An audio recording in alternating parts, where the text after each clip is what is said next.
여러분 안녕하세요. 잘 지내고 계십니까? 저는 대청교구 랜선 토크 MC 정준 목사.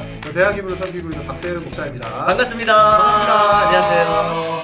오늘 굉장히 영광입니다. 우리 대청교구의 아이돌 박세훈 목사님과 함께하게 되었습니다. 감사합니다. 네, 굉장히 제가 좋아하는 함께하게 돼서 너무 영광인데 목사님 오늘 영광이기 때문에 제가 네네. 공식 질문을 하나 네. 에베소서를 저희가 배우고 있잖아요. 예. 동시에 목사님 또 고난주간을 담당하고 계시거든요. 네. 네, 고난주간 사이시로 가보겠습니다. 네. 그거 참 상당히 불친절한 진행이네요. 난 다른 목사님들하고 다르게 할 텐데. 주님만이 저의 마음을 지금 아십니다. 주님만이 하십니다. 감사합니다. 네, 원래 대본이었으면 에베소서로 갔어야 되는데 예, 고난주간 이렇게 모셔. 어떠세요? 네, 처음 이렇게 또 같이 대청교구랑 랜선으로 만나게 됐는데. 네. 뭐 목사님이 진행해 주셔가지고 또 너무 좀 안정감이 있고요. 네. 또 이렇게 온라인으로 저희 대청 청년들을 만나게 되니까 참 뭐 기분이 또 새롭고 되게 좋은 것 같습니다. 예, 목사님 요즘 어떻게 지내고 계십니까? 저는 요즘에 뭐 저희 청년들 이렇게 뭐 연락도 이렇게 주고받고 하고 있고요. 또 뭐 집에서는 이제 평소에 시간 같이 많이 못 보냈던 아이들과 시간도 보내고 있고요. 또 뭐 저희 대청 교역자들끼리 뭐 책도 읽고 또 연구도 하고 이렇게 좀 지내고 있는 것 같습니다. 네, 그렇군요. 목사님 제가 목사님이 준비하면서 재미있는 사실을 하나 알게 됐습니다. 네. 어떤 목사님이 저희 형이랑 2과였나요? 3과에서 2과에서 함께 했었던 저희 형이랑 네. 친구였다는 고등학교 네, 동창이었다는 사실이 맞습니다. 송지훈 목사님요? 맞아요. 네. 송 목사님이랑 저랑 고등학교 동창인데요. 어떻게 하셨어요? 예, 알게 됐습니다. 네. 목사님 어떻게 두 분이 예전부터 친하셨나요? 아니요. 예전에 이렇게 많이 친한 관계는 이제 안 됐거든요. 송 목사님은 문과였고 저는 이제 이과였기 때문에 서로 이렇게 마주볼 시간이 좀 없었습니다. 그러셨군요. 대신 이제 송지율 목사님이 그 고등학교 시절에 방송반 활동을 하셨어요. 방송반 목소리 좋다는 네. 그런 사람 할 수 있다는. 그래서 이제 직접 뵙진 못했지만 이제 목소리로는 참 많이 이렇게 좀 들을 수 있었던 것 같습니다. 그렇군요. 그러면 그 좋은 목소리를 늘 이렇게 쓰고 다니셨거든요. 그럼요. 네. 목사님은 고등학교 때 어떤? 저는 고등학교 때 이제 그냥 평범한 학생이었습니다. 그냥 고등학생. 네, 동창으로. 중학생 수업처럼. 송지훈 목사님과 동창으로. 네. 예, 반갑습니다, 목사님. 목사님 그럼 서로 예전에 알고 계실 때 서로 뭐 이렇게 목회를 하실 거라는 거를 알았었나요? 전혀 몰랐고요. 뭐 저는 이제 송 목사님이 목회를 한다고 했을 때는 좀 그럴 수도 있겠다 생각을 했었거든요. 반대로. 송 목사님 저를 사실 처음 들었을 때 좀 많이 놀라지 않았을까 생각이 듭니다. 왜 그렇죠? 저는 그냥 고등학생이었으니까요.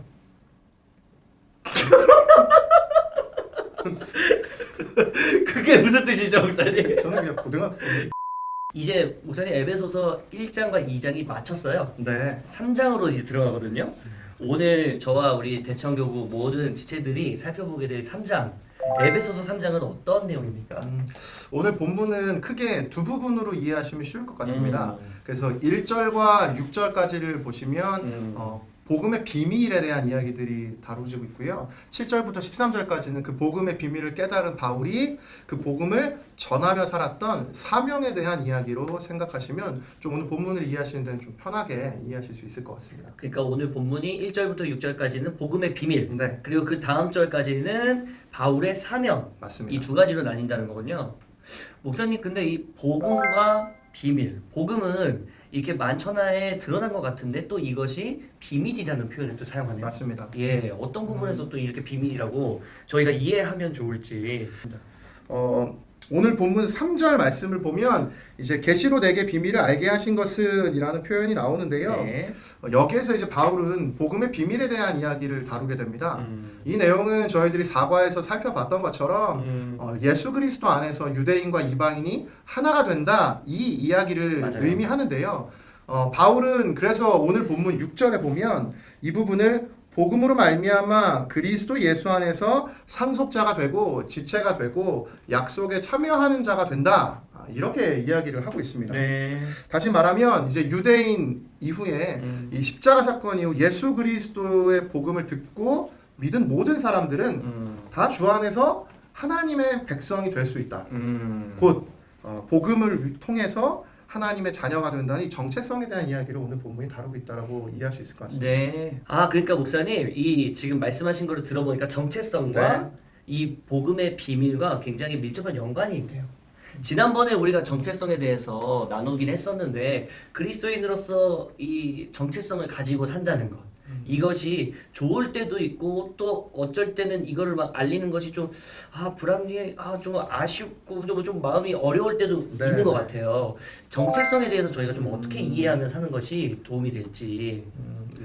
저는 정체성은 곧 어디에 소속되어 있느냐가 제일 중요한 문제인 것 같습니다. 다시 말하면 그 소속감의 문제라고 생각을 하는데요. 소속감요? 네, 그 네. 오스기니스라는 분의 소명이라는 책에 이런 구절이 있어요. 오스기니스. 네네네. 예, 이분은 오스기니스. 성이 오스일까요, 기니스일까요? 저희는 대한민국 사니까 오시죠. 오시. 오스기니스. 오스기니스 이분께서 네. 이런 말씀해 주셨는데요. 네. 우리는 그리스도께 응답하고 그분의 부르심을 좇을 때에만 진정한 자아가 되고 자기 본연의 모습을 갖게 된다. 이게 무슨 뜻이죠? 그러니까 다시 말하면 하나님의 부르심을 좇게 되면 그분의 부르심에 응답하면 그때에서야 비로소 나의 자아를 확인할 수 있다. 네, 그런 내용이죠. 그러니까 저희가 일반적으로 살아가면서 내 자아가 늘 있다고 생각을 하지만 실제로 건강한 자아를 찾는 것은 그리스도를 쫓을 때 우리가 발견할 수 있다는 맞습니다. 맞습니다. 그렇군요. 그래서 오늘 본문에서도 너희가 그리스도 예수 안에서 은혜를 이어받는 상속자가 되고 또 주님 안에서 교제하는 지체가 되고 약속에 참여한 자가 된다라고 이야기하고 있다. 네. 저는 이렇게 생각을 합니다. 사실은 세상에서도 이와 같다고 생각이 드는데요. 저희가 어떤 학교를 가든 어떤 직장을 가든 그 학교와 직장이 가지고 있는 이미지가 곧 저희들의 것이 되는 것처럼 저희들이 어디에 소속되어 있느냐가 곧 저희들의 정체성에 정말 많은 영향을 준다. 저는 그렇게 생각하게 되는 것 같습니다. 네, 목사님. 복음의 비밀, 그 비밀로 인한 정체성의 확립과 우리가 그것들을 이해해가는 과정. 맞습니다. 예, 그리고 소속감이라는 표현도 참 많은 것들을 생각하게 됩니다. 목사님, 그 두 번째로는 이제 바울의 사명에 대해서 얘기를 하셨었거든요. 네. 이 사명이 어떤 사명인지, 그리고 이 사명이 과연 우리가 그리스도인으로서 살아가는 것과 연관이 있는지, 그것이 또 궁금합니다, 목사님. 그 내용을 다루고 있는 부분이 오늘 이제 본문 두 번째 부분인데요. 네. 바울이 이 복음으로 말미암아 새로운 정체성을 깨닫게 되었을 때 그가 이 복음을 위하여 살아간 모습을 오늘 본문에서 다뤄주고 있는데요. 그 본문이 오늘 7절 말씀입니다. 7절에 보시면 이 복음을 위하여 내가 일꾼이 되었다라고 지금 말하고 있는데요. 네. 바울이 이 복음을 위하여 어떻게 일하였는가? 8절에 네. 이방인에게 이 복음을 전하고요. 9절에 비밀의 경륜을 또 드러내었고요. 10절에 이 하나님의 지혜를 많은 통치자들과 권세자들에게 내가 알게 하였다. 이것을 통해서 오늘 본문의 이 사도 바울의 사명이 바로 복음의 비밀을 전하였다. 네. 이렇게 설명을 하고 있습니다. 사도 바울의 사명은 이 복음의 비밀을 증거하는 대로 연결이 네. 되었었는데, 그러면 목사님, 그리스도인으로 살아가는 저와 우리 청년들, 이 바울의 사명 어떤 연관성이 좀 있을까요? 그러니까 곧 예수님께서도 이 사명으로 이 땅에 오셔서 저희를 사랑해 주셨던 것처럼 맞아요. 저희도 이 예수님의 사랑을 드러내는 삶을 사는 것이 참된 이 사명자로서의 삶이 아닐까 생각이 듭니다. 네, 그렇군요. 목사님, 이번에 최근 제가 얼핏 들어보니까 네네. 대학 2부에 아주 훌륭한 지체가 있었다고. 예. 최근에 들으셨군요. 네, 바로 네. 어제 일이었는데요. 네. 좀 아까 들었거든요. 그러셨군요. 한 30분 전에요? 네네. 저희 부서 청년한테 어제 연락이 왔는데요. 네네. 그 디자인하는 청년이 마스크 디자인 공모전을 나갔었거든요. 근데 거기서 수상을 하게 된 거예요. 그래서 그 상금으로 이제 마스크 100장을 받게 됐는데 상금이 아니라 마스크 100장을 네네. 줬나요? 근데 그걸 기부를 내가 하고 싶다. 그렇지. 기부를 하고 싶다고요? 네네. 아니, 상금을 마스크로 준 것도 놀라운데 그거를 받고 기부를 하고 싶다. 연락이 온 거군요. 네네. 마스크 구하기가 참 쉽지 않잖아요. 연락처가 혹시 어떻게 되세요? 이 바울의 이야기를 하면서 저희가 이 지체의 이야기를 잠깐 들어보니까 본인이 상금을 받았음에도 불구하고 그리스도인으로서 이것이 정말 필요한 자들이 있는가 하는 생각에 누군가에게 나눠주고 싶은 이 마음, 이것이 곧 바울의 사명과도 또 연관이 있는 마음이겠어요. 그런 것 같습니다. 네. 그래서 하나님 안에서 사실 크리스천으로 저희들이 감당해야 되는 사명이 바로 이 사랑을 전하는 것이라고 생각이 듭니다. 네, 목사님 그 이야기를 나누다 보니까 오늘 본문에서는 사명이라는 단어가 직접적으로 나오진 않지만 네. 이 가운데에서 바울의 사명이 너무나도 중요했구나. 그 내용이 이 편지에 좀 드러나 있는 것 같아요. 이 사명, 이 내용이 강조되고 있는데 조금 더 이거를 좀 풀어서 얘기해 주실 수 있을까요? 그러니까 오늘 본문을 살펴보면 이 에베소서 전체 구조를 살펴볼 때 사명이 훨씬 강조가 된다는 걸 알 수가 있었거든요. 그러니까요. 에베소서 2장에서는 예수 그리스도 안에서 유대인과 이방인이 이제 하나 되는 이야기를 다루고 있고요.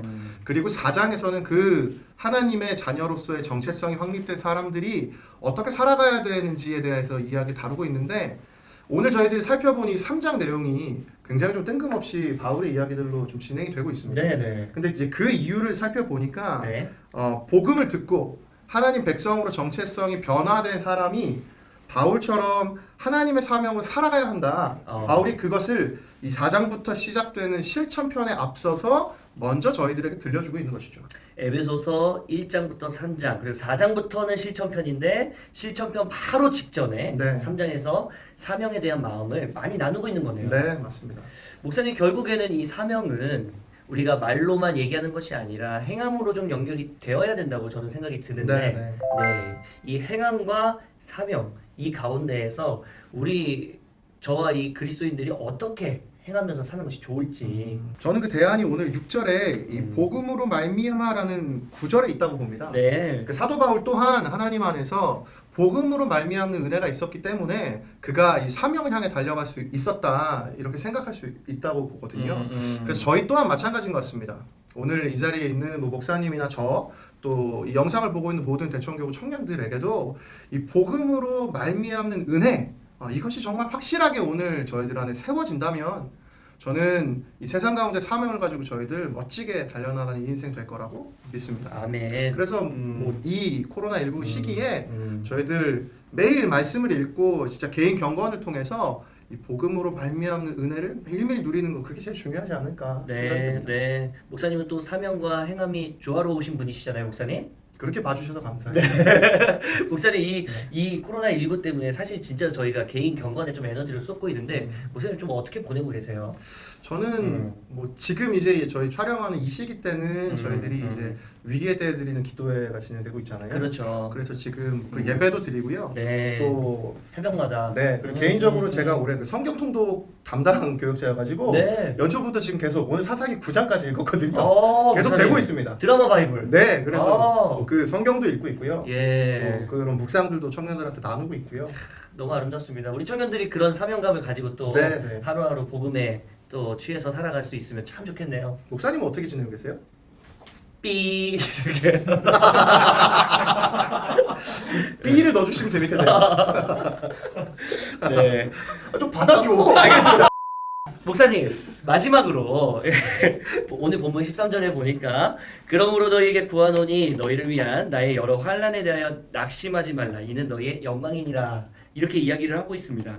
이 부분을 보면서도 저도 한 명의 이 그리스도인으로서 참 낙심될 때가 많이 있고 그런데 그럼에도 불구하고 낙심하지 말고 오히려 모든 고난들을 영광으로 여기라 이 이야기들을 보면서 도전이 되는데 만인 우리 청년들에게도 이게 어떻게 좀 위로가 필요할 것 같아요. 지금 여러 가지 상황들이. 그래서 목사님 좀 한번 위로의 한마디를 좀 해주시면 너무 좋을 것 같아요. 저는 이 에베소서 5과를 준비하면서 도현명 씨라는 이제 사회적 기업 이끄시는 크리스천 작가분이 계신데요. 그분이 하신 얘기가 좀 생각이 나서 한번 읽어드리려고 합니다. 네, 무슨 책에서 말씀하신 건가요? 네네네. 많은 사람들이 소명을 발견하는 것이라 생각한다. 그러나 소명은 발견하는 것이 아니다. 소명은 이해되는 것이다. 소명을 발견하는 것이 아니라 이해되는 것이다. 네. 이 도현명 씨는 이렇게 이야기를 했는데요. 저희들이 살아가다 보면 어떤 소명을 발견했을 때 그 소명이 이제 새로운 출발점. 지금까지 내가 잘못 살아왔구나. 내 소명은 이거구나라고 해서 살아가는 것이 아니라 사실상 여전히 하나님이 제 인생 가운데 계속해서 그 소명을 이루어 오신 거죠. 그래서 그걸 하나님과의 관계 안에서 이해하는 것, 저는 그게 굉장히 좀 새롭게 다가왔어요. 그러니까 소명을 발견하는 것이 아니라 어떻게 보면 오늘 하루 살아가고 있는 우리의 모든 것들이 소명을 소명과 연결되고 네, 있는 네. 삶인 거네요. 네, 그래서 저는 하나님과의 이 관계를 통해서 이 소명을 이해하게 될 때 저희들 비록 이 코로나19 같이 또 무언가 멈춰 있는 것 같고 막혀 있는 것 같은 생각이 들지 모르지만 오늘도 여전히 내 삶의 그 소명을 이루어 가신 하나님을 깨닫게 된다면 저는 얼마든지 희망이 있고 또 오늘 살아갈 힘이 저희들 안에 주어질 거라고 믿습니다. 네, 그러니까 오늘 하루가 그냥 우리에게 주어진 어떤 일상적인 당연한 하루가 아니라 소명을 이해하는 과정으로서 오늘 나에게 일어난 일들을 받아들일 수 있다면 네. 그 믿음이 정말 너무나도 아름다운 믿음이 될 것 같습니다, 목사님. 그래서 오늘 이제 전체적인 이야기를 마무리하면서 제가 사랑하는 목사님 중에 이제 박영선 목사님이라는 분이 있는데요. 박영선 그분이 이제 목사님. 하신 이야기를 제가 끝으로 오늘 내용을 정리하려고 합니다. 네. 목사님 이런 얘기 하셨는데요. 오늘 하루를 견뎌내는 것이 얼마나 위대한 일인지 모릅니다. 하루만큼 배우기 때문이고 하루만큼 크기 때문이고 하루만큼 하나님이 나를 통해 일하실 뿐만 아니라 나와 함께 일하시기 때문입니다. 저는 매일을 살아가면서 넘어질 수도 있고 또 뭐 세상 가운데 어려움이 있을 수 있지만 이 하나님께서 시간 속에서 저희들 가운데 역사하시면서 매일매일 자라갈 수 있음을 믿습니다. 그래서 이때에 하나님 주신 이 복음으로 말미암아 그 은혜를 저희들이 깨닫고 복음을 위하여 살아가는 삶을 살아가는 그런 저희 대청교구 모든 청년들이 되시면 좋겠습니다. 아멘. 저와 또 모든 청년분들 주 안에서 파이팅입니다. 파이팅입니다. 목사님 말씀하신 것처럼 하루만큼 우리가 배워가고 있다고 느끼고 우리가 하루만큼 자라가고 있다고 느낀다면 단 하루도 우리에게 쓸모없는 하루는 없는 것 같아요. 네. 너무너무 감사합니다, 목사님. 오늘 우리가 지금까지 나눴던 이야기들을 한번 좀 정리해 주시면서 한번 우리 청년들에게 이야기 나눠주시죠. 오늘 본문 얘기는 두 부분으로 저희들이 나눠서 생각했는데요. 1절부터 6절까지는 바울이 이 복음의 비밀에 대해서 곧 그 복음으로 말미암아 주 안에 주의 백성이 되는 정체성에 대해 저희들이 살펴봤고요. 맞습니다. 두 번째 단락 7절부터 13절까지 그래서 이 복음으로 말미암은 은혜를 전하며 살아가는 복음을 위한 사명자로서의 바울의 이야기를 저희들이 함께 살펴봤습니다. 이 모든 것의 시작이 저는 복음이라고 생각합니다. 그래서 저와 또 오늘 이 본문을 나누는 모든 청년들이 복음으로 말미암는 은혜가 오늘 다시 한번 되살아나는 그런 하나님의 일하심이 있기를 소망하면서 저는 오늘 이 토크를 마칠까 생각합니다. 아멘, 아멘입니다. 우리 목사님 말씀해 주신 것처럼 우리에게 주어진 사명이 오늘 하루를 통해 이루어져 가고 있고 또 우리 하루를 통해서 배워가고 있기 때문에 오늘 하루는 참 소중한 것 같습니다. 우리 함께 랜선 토크를 나누면서 그 시간도 소중하게 여기시는 여러분들 모두가 되시기를 주님의 이름으로 축복합니다. 여기까지 랜선 토크였습니다. 랜선 토크! 토크! 토크!